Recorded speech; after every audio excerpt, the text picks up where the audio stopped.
அனைவருக்கும் தெய்வீக வணக்கம். நான் உங்கள் Karthik. Welcome to divine truth YouTube channel. இன்னைக்கு நம்ம பார்க்க போறது நாளைய தினம் ஏப்ரல் 23 செவ்வாய்க்கிழமை சித்ரா பௌர்ணமி. கைப்பிடி அளவு துவரம் பருப்பில் இந்த எளிமையான பொருளை ஒளித்து வைத்து பாருங்கள், உங்கள் வாழ்க்கையில் அதிசயம் நடக்கும். நம்ம யூடியூப் சேனல்ல சித்ரா பௌர்ணமியை முன்னிட்டு ஆல்ரெடி சில சிறப்பு பதிவுகளை நம்ம அப்லோட் பண்ணியிருக்கோம். அந்த மெத்தடை ஃபாலோ பண்ண போறவங்களும் இப்ப நம்ம பார்க்க போகும் இந்த தாந்திரிகத்தையும் நீங்க செய்யலாம். குறிப்பாக யாரெல்லாம் இந்த மெத்தடை யூஸ் பண்ணலாம்னு பார்த்தோம்னா, பணம் தொடர்பான பிரச்சனைகள்ல இருக்கிறவங்க மற்றும் காரிய தடைகள் ஃபேஸ் பண்றவங்க இந்த தாந்திரிகத்தை கட்டாயமாக நீங்க செய்யுங்க. குறிப்பாக சுபகாரிய தடைகள் இருக்கிறவங்க இந்த மெத்தடை நீங்க மிஸ் பண்ணிடாதீங்க. அதீதமான கடன் பிரச்சனையில இருக்கிறவங்க, அடகு வைத்த நகைகள் மற்றும் சொத்துக்களை மீட்க முடியாம தவிக்கிறவங்க, கடனாக கொடுத்த பணம் அல்லது நகையை திரும்ப பெற முடியாம இருக்கிறவங்க, அவசர தேவைக்கு பணத்திற்கு ட்ரை பண்ணிக்கிட்டு இருக்கிறவங்க மற்றும் குடும்பத்தை ரன் பண்றதுக்கே பணத்தட்டுப்பாடை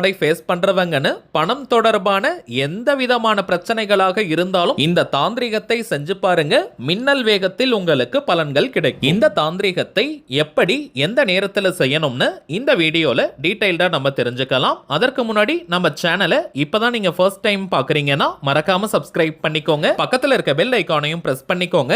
அப்பதான் அப்லோட் பண்ற எல்லா பயனுள்ள தகவல்களும் உடனடியாக உங்களுக்கு நோட்டிபிகேஷன்ல வரும். முதல் விஷயம், நாளைய தினத்திற்கான பௌர்ணமி திதி நேரத்தை ஃபர்ஸ்ட் நம்ம கிளியரா தெரிஞ்சுக்கலாம். வாக்கிய பஞ்சாங்கத்தின்படி ஏப்ரல் மாதம் 23ஆம் தேதி செவ்வாய்க்கிழமை விடியற்காலை 4:21 பௌர்ணமி திதி ஆரம்பமாகுதுங்க. அடுத்த நாள் ஏப்ரல் 24ஆம் தேதி புதன்கிழமை அதிகாலை 5:54 பௌர்ணமி திதி நிறைவு பெறுதுங்க. சோ நாளைய நாள் முழுவதுமே நமக்கு பௌர்ணமி திதி இருக்குங்க. இந்த தாந்திரிகத்தை எத்தனை மணிக்கு செய்யணும்னு பார்த்தோம்னா, ஏப்ரல் 23 செவ்வாய்க்கிழமை, அதாவது நாளைய தினம் விடியற்காலை 4:30 மணி முதல் நள்ளிரவு 12 மணி வரை இருக்கும் இந்த இடைப்பட்ட நேரத்தில் எப்ப வேணாலும் இந்த தாந்திரிகத்தை செய்யலாம். ராகு காலம், யமகண்டம், குளிகைன்னு எந்த நேரத்தையும் பார்க்க வேண்டிய அவசியம் இல்லை. அதே போல இந்த தாந்திரிகத்தை செய்ய போறவங்களுக்கு எந்த விதமான கட்டுப்பாடுகளோ தடைகளோ கிடையாதுங்க. அதாவது நீங்க குளிச்சுட்டு தான் இந்த மெத்தடை ஃபாலோ பண்ணணும்னு கிடையாது. ஆண்கள் பெண்கள் யார் வேணாலும் இந்த தாந்திரிகத்தை செய்யலாம். அசைவம் நீங்க சாப்பிட்டிருந்தாலும் இந்த மெத்தடை ஃபாலோ பண்ணலாம். அதே போல பெண்கள் தீட்டு நேரமாக இருந்தாலும் நீங்க பிரேக் எடுக்கணும்ன்ற அவசியம் கிடையாதுங்க. பெண்கள் தீட்டுன்னு மட்டும் கிடையாது, வேறு எந்த வகையான தீட்டாக இருந்தாலும் நீங்க இடைவெளி எடுக்கணும்ன்ற அவசியம் இல்லை. ஆல்ரெடி நம்ம பார்த்தோம் சுபகாரிய தடைகளை இந்த தாந்திரிகம் நீக்கும்னு. அதிலும் குறிப்பாக வீடு வாங்குவதில், வீடு கட்டுவதில் அல்லது நிலம் தொடர்பான பிரச்சனைகள் இருக்கிறவங்க இந்த தாந்திரிகத்தை கட்டாயமாக நீங்க செய்யுங்க.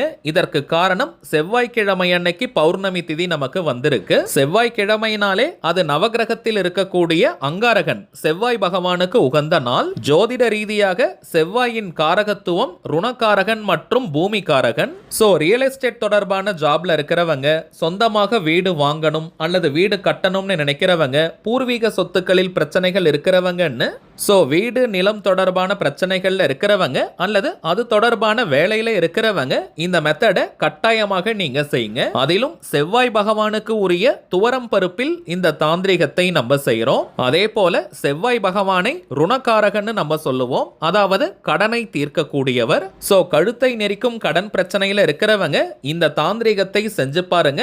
அடுத்த சில மாதங்களிலேயே உங்கள் கடன்கள் அனைத்தும் படிப்படியாக குறையும், புதிய கடன்கள் உருவாகாமல் தடுக்கும். சரிங்க, தாந்திரிக முறையினாலே அதற்கு சில புறப்பொருட்கள் தேவை. இந்த மெத்தடுக்கு பிரதானமாக நமக்கு தேவைப்படுவது கைப்பிடி அளவு துவரம் பருப்பு. புதியதாகத்தான் நீங்க துவரம் பருப்பு வாங்கணும்னு கிடையாதுங்க. ஆல்ரெடி நீங்க வீட்டுல வச்சிருக்கிற அந்த துவரம் பருப்பையே எடுத்துக்கலாம். அப்படி இல்லைன்னா புதியதாக கூட நீங்க வாங்கலாம். நாளைய தினம் துவரம் பருப்பை வாங்குவது மிகவுமே விசேஷம். நாளைய தினம் நாம் வாங்க வேண்டிய சில முக்கியமான பணவசிய பொருட்களை பற்றி அடுத்த பதிவுல நம்ம பார்க்கலாம். இந்த மெத்தடுக்கு ஒரு கைப்பிடி அளவிற்கு துவரம் பருப்பு இருந்தாலே போதும். செவ்வாய் பகவானுக்கு உரிய தானியம் இது. இரண்டாவதாக ஒரு துண்டு வசம்பு மற்றும் ஒரு துண்டு மஞ்சள் நீங்க எடுத்துக்கோங்க. விரலி மஞ்சளை தாங்க பயன்படுத்தணும். விரலி மஞ்சள் கிடைக்காத ஒரு ஊர்ல நீங்க இருக்கீங்கன்னா நீங்க குண்டு மஞ்சளை யூஸ் பண்ணிக்கலாம் அல்லது கஸ்தூரி மஞ்சள் கூட எடுத்துக்கலாம். இன்கேஸ் நீங்க வசம்பு கிடைக்காத ஊர்ல இருக்கீங்க, வெளிநாட்டுல இருக்கிறவங்களாக இருந்தால் அதை மட்டும் நீங்க தவிர்த்துடுங்க. மஞ்சளை மட்டும் பயன்படுத்தினாலே போதும். ஆனால் வசம்பு கிடைக்கிறவங்க அதை கட்டாயமாக நீங்க பயன்படுத்துங்க. வசம்பு மற்றும் மஞ்சள் இரண்டையும் சேர்த்து நம்ம பயன்படுத்தும் பொழுது அதனுடைய பலன்கள் அளப்பரியதாக நமக்கு கிடைக்கும். அடுத்ததாக ஒரு ரூபாய் நோட்டு நமக்கு தேவை. எந்த டினாமினேஷன் வேணாலும் நீங்க எடுக்கலாம். 10 ரூபாய், 20 ரூபாய், 50, 100, 500ன்னு எந்த டினாமினேஷன் நோட் வேணாலும் நீங்க யூஸ் பண்ணிக்கலாம். இப்ப இந்த ரூபாய் நோட்டுல ஒரு துண்டு வசம்பு மற்றும் மஞ்சள் ரெண்டுத்தையுமே சேர்த்து அந்த நோட்டை நீங்க நல்லா ரோல் பண்ணிக்கோங்க. சுருட்டி ரெட் கலர் ரப்பர் பேண்ட் அல்லது சிவப்பு நிற நூல் வச்சு நீங்க கட்டிக்கோங்க. துணி தைக்கிற நூல் அல்லது உள்ளன் நூல் நீங்க வச்சிருந்தீங்கன்னா எதை வேணா பயன்படுத்திக்கலாம். ஆனால் சிவப்பு நிறத்தை வைத்து தாங்க நம்ம கட்டணும். ரப்பர் பேண்டும் நீங்க யூஸ் பண்ணிக்கலாம் அல்லது த்ரெட்டும் நீங்க யூஸ் பண்ணிக்கலாம். சிவப்பு நிறம் அங்காரகனுக்கு உரியது, அதனால ரெட் கலர் தாங்க நம்ம பயன்படுத்தணும். ரூபாய் நோட்டுக்குள்ள நம்ம வச்சிருக்கக்கூடிய வசம்பு மற்றும் மஞ்சள் வெளியே வராததை போல கொஞ்சம் இறுக்கமாக நீங்க கட்டிக்கோங்க.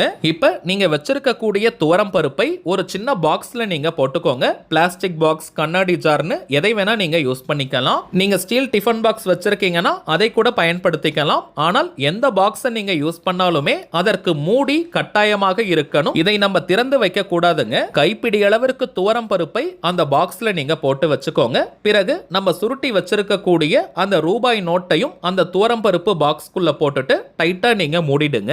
இப்ப இந்த பாக்ஸ் எடுத்துட்டு போய் நீங்க கிச்சன்ல எந்த பகுதியில வேணாலும் நீங்க வைக்கலாம். ஆனால் சமையலறையில மட்டும் தாங்க வைக்கணும். சில வீடுகள்ல ஹால் பகுதியில கிச்சன் இருக்கும். எந்த இடத்துல உங்களுக்கு கிச்சன் இருந்தாலும் சரி, நீங்க வீட்ல மளிகை பொருட்கள்லாம் வைப்பீங்க பாருங்க, அந்த இடத்துல இந்த பாக்ஸை நீங்க வச்சிருங்க. எந்த கார்னர்ல எந்த திசையை நோக்கி வேணாலும் நீங்க வைக்கலாம். அவ்வளவுதாங்க இந்த தாந்திரிகம். 3 மாதங்கள் வரை இதை நீங்க மாற்றணும்ன்ற அவசியமே கிடையாதுங்க. நாளைய ஒரு நாள் மட்டும் இந்த தாந்திரிகத்தை நீங்க செய்தாலே போதும். 3 மாதங்களுக்கு பிறகு எந்த நாள், எந்த கிழமை, எந்த நேரத்துல வேணாலும் அந்த ரூபாய் நோட்டை நீங்க பிரிச்சிடுங்க. அதாவது சுருட்டி வச்சிருக்க ரூபாய் நோட்டை நீங்க எடுக்கணும். அதற்குள்ள இருக்கக்கூடிய வசம்பு, மஞ்சள் மற்றும் அந்த பாக்ஸ்ல இருக்கும் துவரம் பருப்பை கால்படாத இடம் அல்லது செடிகள், புதர்கள் போன்ற மணல் சார்ந்த பகுதியில நீங்க போட்டுருங்க. அல்லது வீட்டு பக்கத்துல ஏரிகள், குளங்கள், கிணறு, ஆறு, கடல் போன்ற நீர்நிலைகள் இருந்தால் அங்கேயும் நீங்க போடலாம். அந்த ரூபாய் நோட்டை நீங்க கோவில் உண்டியல்ல போட்டுருங்க அல்லது ரோட் சைட்ல இருக்கக்கூடிய யாசகர்களுக்கு நீங்க தானமாக கொடுக்கலாம். அந்த பணத்தை நம்ம செலவு செய்யக்கூடாதுங்க. ஒன்று கோவில் உண்டியல்ல நீங்க போடுங்க. எந்த கோவிலாக வேணாலும் இருக்கலாம் அல்லது யாசகர்களுக்கு நீங்க கொடுத்துருங்க. 90 நாட்களுக்கு பிறகுதாங்க இந்த பாக்ஸை நம்ம ஓபன் பண்ணணும். அது வரைக்கும் அதை நீங்க டிஸ்டர்ப் பண்ணாதீங்க. இந்த 3 மாதங்கள்ல உங்கள் வாழ்க்கையில் நிறைய அதிசயங்கள் நடக்க ஆரம்பிக்கும். காரிய தடைகள் அனைத்தும் நீங்கி நீங்க தொட்ட காரியம் எல்லாமே வெற்றியில் முடியும். வசம்பும் மஞ்சளையும் இணைத்து வைத்தாலே அதனுடைய மகத்துவம் மிகவுமே அதிகம். இதற்கு மேல நான் சொல்ல வேண்டிய அவசியமே கிடையாதுங்க. நாளைய தினம் இந்த எளிமையான தாந்திரிகத்தை செஞ்சு பாருங்க. அனுபவ ரீதியாக பலன்கள் உங்களுக்கே தெரியும். சரிங்க, அவ்வளவுதான் இந்த பதிவு. நிச்சயமா உங்களுக்கு பயனுள்ளதா இருந்திருக்கும்னு நினைக்கிறேன். மேலும் இந்த வீடியோ உங்களுக்கு பிடிச்சிருந்தா மறக்காம லைக் பண்ணுங்க. நம்ம சேனலையும் சப்ஸ்கிரைப் பண்ணிக்கோங்க. தேவைப்பட்டுச்சுன்னா உங்க ஃப்ரெண்ட்ஸ் அண்ட் ஃபேமிலிக்கு இந்த வீடியோவை ஷேர் பண்ணுங்க. அடுத்ததா இன்னொரு முக்கியமான தலைப்போட நான் உங்களை சந்திக்கிறேன். என்றும் அன்புடன் கார்த்திக். நன்றி.